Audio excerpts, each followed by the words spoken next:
1988, dans le cadre des exercices de construction de l'époque, Dominique Caprio imagine de faire construire des cerfs-volants aux étudiants. Les matériaux sont commandés, mais Michel Paulin estime alors cet exercice trop loin des enjeux architecturaux indispensables à ses étudiants. Il y met son veto. Il faut donc recycler les baguettes et l'exercice prévu se transforme en exercice de franchissement qui depuis n'a cessé de se répéter dans la formation des étudiants. L'école vient juste de s'installer sur le campus de l'ENTPE et l'exercice se déroule dans les ateliers au premier étage. Chaque équipe doit construire un ouvrage capable de franchir un vide de 1,20 m avec des petites baguettes de samba dont la longueur est seulement de 1 mètre. Si besoin, de la ficelle peut se substituer aux baguettes. De la colle époxy est fournie pour assembler les différents éléments de la construction. Bien sûr, la réalisation doit prendre en compte le banc d'essai imaginé pour le test. Et l'ouvrage, réalisé avec le moins de matière possible, devra supporter la plus grande charge possible. L'indicateur de performance sera donc un ratio divisant le poids porté par le poids propre de l'ouvrage. Voilà, les éléments que vous avez, c'est ça. D'accord. Voilà, ce sont des petites baguettes. Donc cet élément-là que vous avez, c'est pas une baguette comme ça, parce qu'à l'échelle, elle est 2 fois plus grande que ça. Vous voyez que non, c'est pas comme ça. Donc voilà les types de baguettes que vous avez. Ça fait 4, 4, 3, 8 et 5, 2, 10. Maintenant, il faut que vous réfléchissiez à tout ça. Parce que ça ne sera pas une baguette. Ça ne sera pas 4 baguettes collées les unes aux autres, ça va être un élément de structure. Ça. Les conditions de construction sont précaires.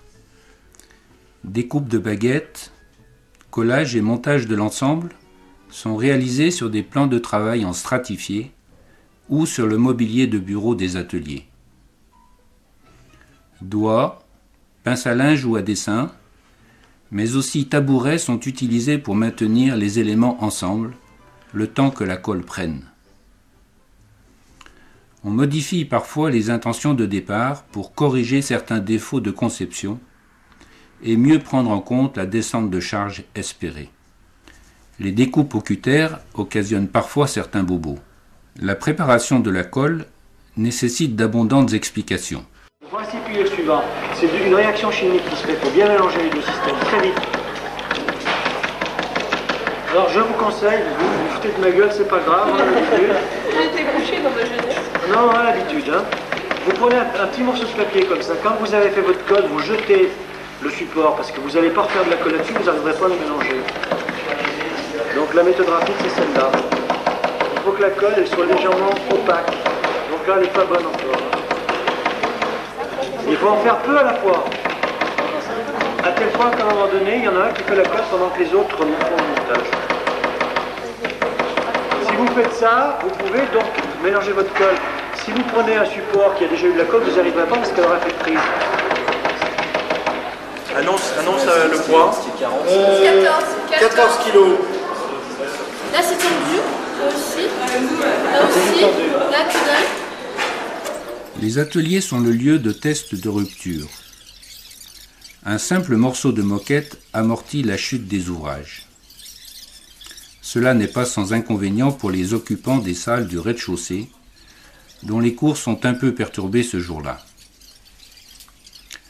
Les moyens de chargement sont rudimentaires. Des sacs plastiques ainsi qu'un dynamomètre permettent d'estimer la charge supportée par l'ouvrage. Les sacs sont remplis de sable et tarés à 3 kg. Ils sont accrochés sur le tablier des ouvrages grâce à des petites traverses de bois auxquelles sont suspendus les poignées du sac. La performance est donc surtout qualitative, mais les étudiants découvrent par eux-mêmes les éléments en tension ou en compression. Ce principe de chargement est très lent, difficile à mettre en place et très volumineux. Il est parfois impossible avec ceci de détruire certains ouvrages.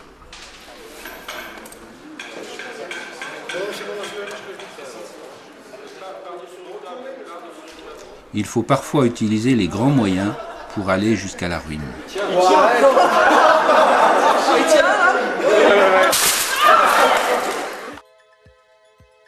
À partir de 92, le test se déroule dans la rue centrale et y restera de nombreuses années. Un bac à sable a remplacé la moquette et des blocs d'acier de 2 kg permettent de mieux quantifier le chargement. Moins dérangeant pour les autres enseignements, il permet à tous, étudiants ou personnel administratif, d'assister à ce qui devient progressivement un spectacle.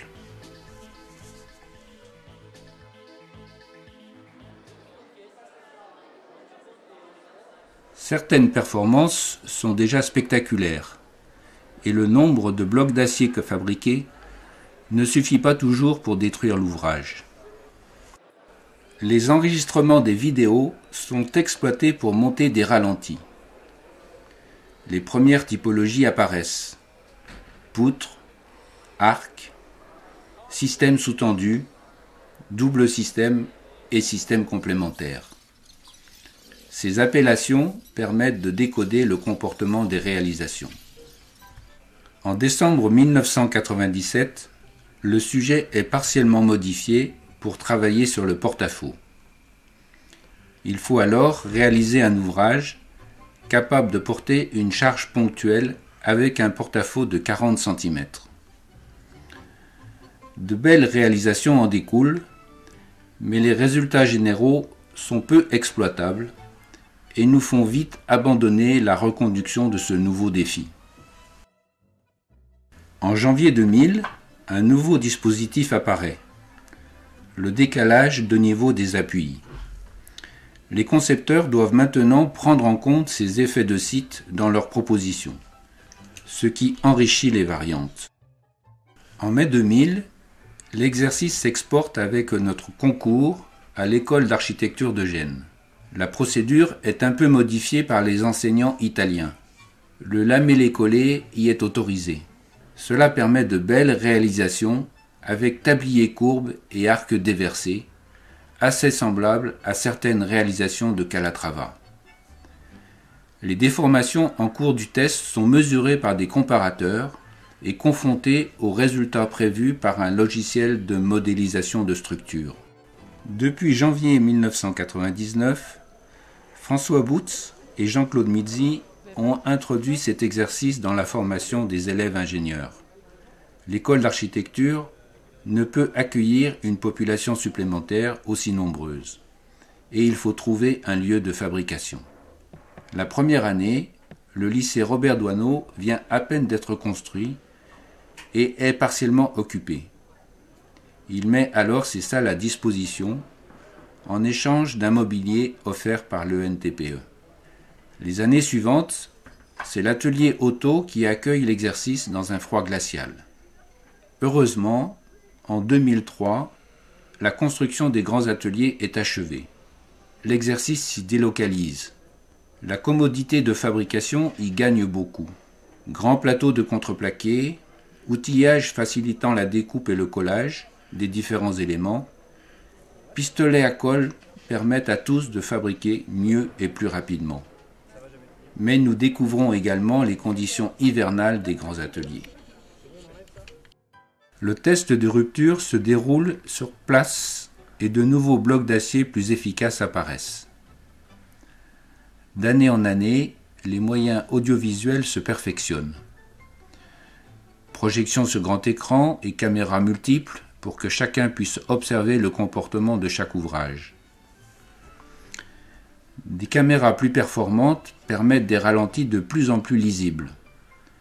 Les montages s'améliorent, précisant pour chaque pont le lieu de la rupture et les performances atteintes.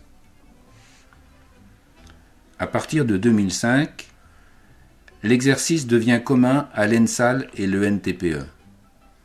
Des équipes mixtes, étudiants, architectes, élèves ingénieurs, doivent désormais concevoir et construire ensemble leur ouvrage. À cette époque également, les étudiants de L2 de la formation professionnelle continue des architectes intègre l'exercice dans sa formation.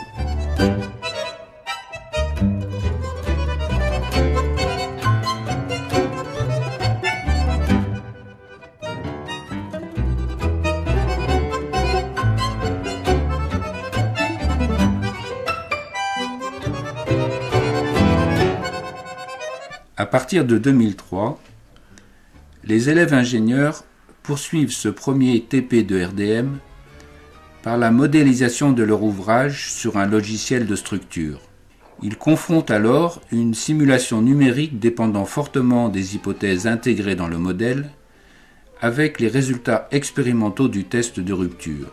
Cela leur permet de comprendre les possibilités mais aussi les limites d'un modèle numérique. En 1997, et pendant plusieurs années, le service de formation continue de l'ENTPE choisit d'intégrer cet exercice dans la formation des ITE Pro. Les règles sont un peu modifiées pour répondre aux objectifs de cette formation. L'exercice commence par une séance de créativité et d'apprentissage de la constitution d'une équipe ainsi que du regroupement des compétences. Les stagiaires ont ensuite une journée pour fabriquer leur ouvrage. Puis ils doivent défendre leur projet devant un jury d'experts avant que leur construction ne soit testée sur le banc d'essai. Cet exercice s'est révélé pour les stagiaires un excellent moyen de faire connaissance et a permis chaque année de souder la promotion qui venait d'arriver à l'ENTPE pour commencer sa formation. En 25 ans, ce sont plus de 600 ouvrages qui ont été réalisés par plus de 3500 étudiants. 25 enseignants d'origines diverses, architectes, ingénieurs, enseignants de génie civil, ont participé et se sont enrichis de cet exercice. Même si les typologies sont immuables, les variantes sont infinies et donnent chaque année l'occasion de nouvelles découvertes et de nouvelles surprises.